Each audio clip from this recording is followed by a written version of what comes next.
Olá, agora restam apenas 4. A Copa do Mundo do Catar chega às semifinais com uma zebra correndo solta. Como se sabe, a zebra é um animal africano e o Marrocos é a grande surpresa desta Copa. É o primeiro país africano e, muito mais do que isso, é também o primeiro país árabe e o primeiro país muçulmano a chegar a uma semifinal de Copa do Mundo. O Brasil caiu sem brilho depois de 3 vitórias. Não era um time cheio de estrelas como as seleções campeãs de 1958, 1962, 1970 e 2002. Talvez esteja na hora de chamar um técnico estrangeiro, pode ser um português desses que fizeram sucesso por aqui, ou Josep Guardiola, que já disse que gostaria de treinar a seleção brasileira. Resta na Copa apenas uma seleção sul-americana, a Argentina. Lionel Messi merece o título, mas é difícil torcer para um time que, pressionado como a Argentina foi pela Holanda, começa a apelar para o jogo sujo.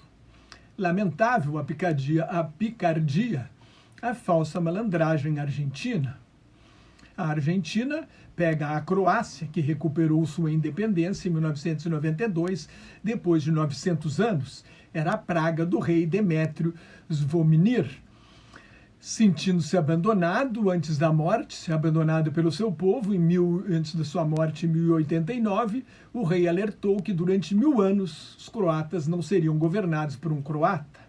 A Croácia foi invadida pelos húngaros, pelos mongóis, pelo Império Otomano, que dominou o país até 1669, quando a Croácia passa a fazer parte do futuro Império Austro-Húngaro, de onde vem a sua cultura católica. Com a dissolução do Império Austro-Húngaro no fim da Primeira Guerra Mundial, croatas, sérvios e eslovenos formam um reino que em 1929 passa a se chamar Iugoslávia. Na Segunda Guerra Mundial, a Iugoslávia é invadida pelos nazistas e a Croácia tem um governo colaboracionista, fascista, que faz o jogo dos nazistas na antiga Iugoslávia, que ressurge em 1945 sob a liderança do Marechal Josip Broz Tito, um croata e comunista. A Iugoslávia se fragmenta no fim da Guerra Fria, com o colapso do comunismo na Europa Oriental e a dissolução e o renascimento dos violentos nacionalismos. A Croácia renasce com um regime ultranacionalista, com traços fascistas. Mas vamos voltar ao Marrocos. Marrocos faz história na Copa e é um país carregado de história. O islamismo nasce em 622 depois de Cristo com a Hégira, a fuga do profeta Maomé de Meca para Medina. É uma religião guerreira, conquista a Península Arábica e se expande pelo norte da África. Pela região do Magreb, em 711, o governador de Tanger, no que hoje é o Marrocos, comanda a invasão do Império Omíada à Península Ibérica. Para convencer seu exército a atravessar o Estreito de Gibraltar, Tariq ibn Ziyad exorta os soldados a deixar as terras áridas e estéreis da África e ocupar as terras verdejantes e luxuriantes da Ibéria. Ibéria era o nome grego da Península Ibérica, Espanha era o nome latino. Em 26 de abril de 711, os árabes e também berberes, os habitantes do norte da África que se converteram ao Islã, desembarcam em Gibraltar, um nome que vem de Jalab Tariq, a montanha de Tariq. Em 7 anos, os mouros tomam a Península Ibérica. A expansão muçulmana termina em 732, na Batalha de Poitiers, onde hoje é a França, quando o exército do Reino Franco, sob comando de Carlos Martel, prefeito do Palácio de Paris e avô de Carlos Magno, que seria o primeiro imperador do Sacro Império Romano-Germânico, e a partir do ano 800 da Era Cristã. Os muçulmanos fundam na Península Ibérica o Império Andaluz. Portugal e Espanha são frutos da Reconquista, que termina com a vitória dos cristãos, dos espanhóis, na Batalha de Granada, em 2 de janeiro de 1492, consolidando o poder dos reis católicos Fernando de Aragão e Isabel de Castela, no ano da descoberta da América pelos europeus. Portugal consolida a independência da Espanha com a vitória na Batalha de Aljubarrota, em 14 de agosto de 1385, em aliança com a Inglaterra. é a mais antiga aliança militar de países independentes. Esta aliança levou ao casamento de Dom João I de Portugal com Dona Filipa de Lancaster, neta de Eduardo III da Inglaterra. Dona Filipa de Lancaster, que o poeta Fernando Pessoa chamou de divino ventre do Império e madrinha de Portugal, teve 8 filhos com Dom João I antes de morrer de peste bubônica em 19 de julho de 1415. 4 dias depois de sua morte, com mais de 200 embarcações, 50 mil soldados e 30 mil marinheiros, parte a expedição para a conquista de Ceuta, no Marrocos, que foi descrita como a porta de entrada e a chave de todo o comércio africano pelo rei Dom João I. Com a conquista de Ceuta, em 21 de agosto de 1415, Portugal começa a construir seu império, o primeiro império global, que dura até 1999, quando Portugal devolveu Macau à China. O Brasil é fruto deste império, mas a data do fim do império passou em branco por aqui. Ceuta e Melilla são hoje 2 enclaves espanhóis no Marrocos. O curioso é que a Espanha reivindica a devolução de Gibraltar, conquistado pela Inglaterra em 1704 e cedido pela Espanha no Tratado de Utrecht em 1713, no fim da Guerra da Sucessão Espanhola. Mas a Espanha não quer devolver Ceuta e Melilla, 2 enclaves cercados por um muro que imigrantes africanos pulam, e a gente vê essa imagem com frequência, para tentar entrar na União Europeia. No Marrocos fica o Cabo Não, hoje Cabo de Chonar, que os navegantes portugueses consideravam o fim do mundo. A humanidade acreditava que a Terra era plana e, a partir dali, do Cabo Não, os navios correriam o risco de cair num imenso vazio.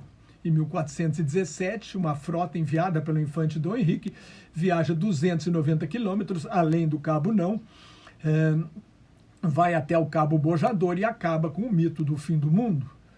Portugal sofreu no Marrocos, mais tarde, a sua maior derrota. Na Batalha de Alcácer Quibir, em 4 de agosto de 1578, morre o jovem rei Dom Sebastião, que não deixa descendentes. A coroa portuguesa, existe até várias lendas do sebastianismo, sonhos e mitos de que a esquadra de Dom Sebastião voltaria. A coroa portuguesa, reivindicada pelo rei da Espanha, Filipe II, começa a União Ibérica, o período da história do Brasil, conhecido como domínio espanhol, que vai de 1580 até 1º de maio de 1640, quando estoura a revolta de Lisboa, fomentada pelo cardeal de Richelieu, primeiro-ministro da França. Dentro da Guerra dos 30 Anos, no fim da Guerra dos 30 Anos, em 1648, a Espanha perde seu império europeu, que incluía Bélgica, Holanda, Portugal e cidades-estado italianas. A França se torna a maior potência do continente europeu. Outro episódio, a primeira intervenção militar dos Estados Unidos no exterior foi no norte da África. Em 1784, piratas do Marrocos capturam o navio Betsy. A Espanha consegue libertar o navio e os tripulantes. E o embaixador norte-americano na França, Thomas Jefferson, que seria presidente dos Estados Unidos, manda enviados ao Marrocos para negociar um acordo.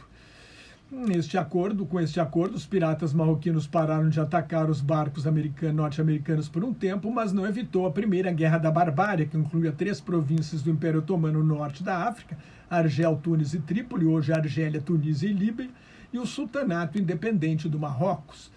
A Primeira Guerra Barbária durou de 1801 a 1805. Em 1786, o embaixador de Trípoli havia dito a Thomas Jefferson e John Adams, em Londres, que está escrito no Corão, o livro sagrado dos muçulmanos, que todas as nações que não reconhecem o profeta Maomé são pecadoras e merecem ser saqueadas e escravizadas.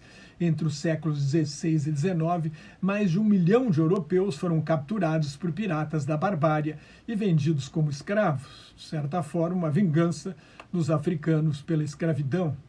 Com a expansão do colonialismo europeu, depois da Revolução Industrial, a Conferência de Berlim, Em 1884 e 1885 faz a partilha da África entre os europeus. Em 1904, a Espanha e a França estabelecem áreas de influência no Marrocos. Pelo Tratado de Fez, de 1912, o Marrocos vira um protetorado francês. Logo começa também a Revolta de Fez. A Espanha mantém sua área de influência.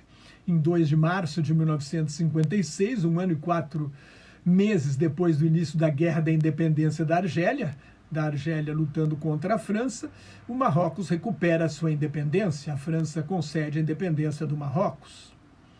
Outro personagem da história ligado ao Marrocos é o ditador Francisco Franco, caudilho da Espanha pela graça de Deus, que Deus nos livre desta desgraça que foi Franco.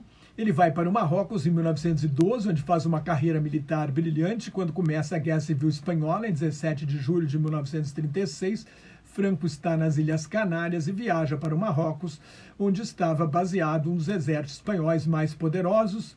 Ele assume o comando desse exército e, com o apoio dos ditadores Adolf Hitler e Benito Mussolini, os franquistas vencem a Guerra Civil Espanhola, que termina em 1939.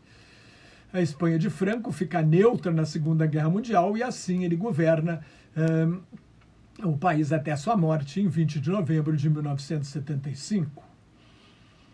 É no Marrocos também que se passa o enredo de um dos maiores clássicos da história do cinema, Casablanca, de 1942. Durante a Segunda Guerra Mundial, Rick Blaine, interpretado por Humphrey Bogart, é dono de uma casa noturna em Casablanca, que é a maior cidade do Marrocos, e nesta casa noturna se encontram oficiais da Alemanha nazista, do regime colaboracionista de Vichy na França, refugiados, políticos e criminosos comuns. A ex-amante de Rick, Ilsa Land, no papel de Ingrid Bergman, entra no café do Rick atrás de uma carta de trânsito para chegar a Lisboa. Portugal também era um país neutro na Segunda Guerra Mundial, assim como a Espanha. Na Copa, o Marrocos já se vingou de duas antigas potências coloniais, Portugal e Espanha, e agora pega a França. A France Afrique, cheia de craques de origem africana. Não é a França que a Reunião Nacional de Extrema-Direita tanto gosta. A França passou pela Inglaterra em outro jogo marcado pela história. As guerras entre França e Inglaterra começam com a invasão normanda de Guilherme o Conquistador em 1066. Ele cria um reino que inclui o sul da Inglaterra e as regiões francesas da Normandia e da Aquitânia. Durante a Guerra dos 100 Anos, em 1415, na Batalha de Agincourt, Henrique V vence e conquista a França com um exército muito menor, mas com vários arqueiros com arcos de longo alcance, como os que a Inglaterra usou contra a Espanha na Batalha de Aljubarrota, quando lutou ao lado de Portugal em 1385. A França recupera sua independência depois da rebelião liderada por Joana d'Arc, uma camponesa queimada na fogueira aos 19 anos, em 1431. Joana d'Arc se torna mártir e uma das maiores heroínas da história francesa, é uma das favoritas da extrema-direita. A França recupera sua independência totalmente em 1453, no fim da Guerra dos 100 Anos. Calais, uma única região, Calais fica sob controle inglês até 1558. As reivindicações pela Inglaterra de territórios franceses vão até 1801, no início da Era Napoleônica, quando o país se torna Reino Unido da Grã-Bretanha e Irlanda. Havia o temor de que Napoleão reivindicasse a coroa britânica. A Era Napoleônica termina com uma vitória de uma aliança com Rússia, Áustria, Prússia e Reino Unido, sob o comando do Duque de Wellington, um britânico, na Batalha de Waterloo, em 18 de junho de 1815. O imperador francês morre na prisão na ilha de Santa Helena, uma possessão britânica no Oceano Atlântico. Mas os inimigos se unem. O Reino Unido e a França se aliam ao Império Otomano e ao Reino da Sardenha para enfrentar a Rússia na Guerra da Crimeia de 1853 a 1856, uma guerra brutal que deu origem à Cruz Vermelha Internacional.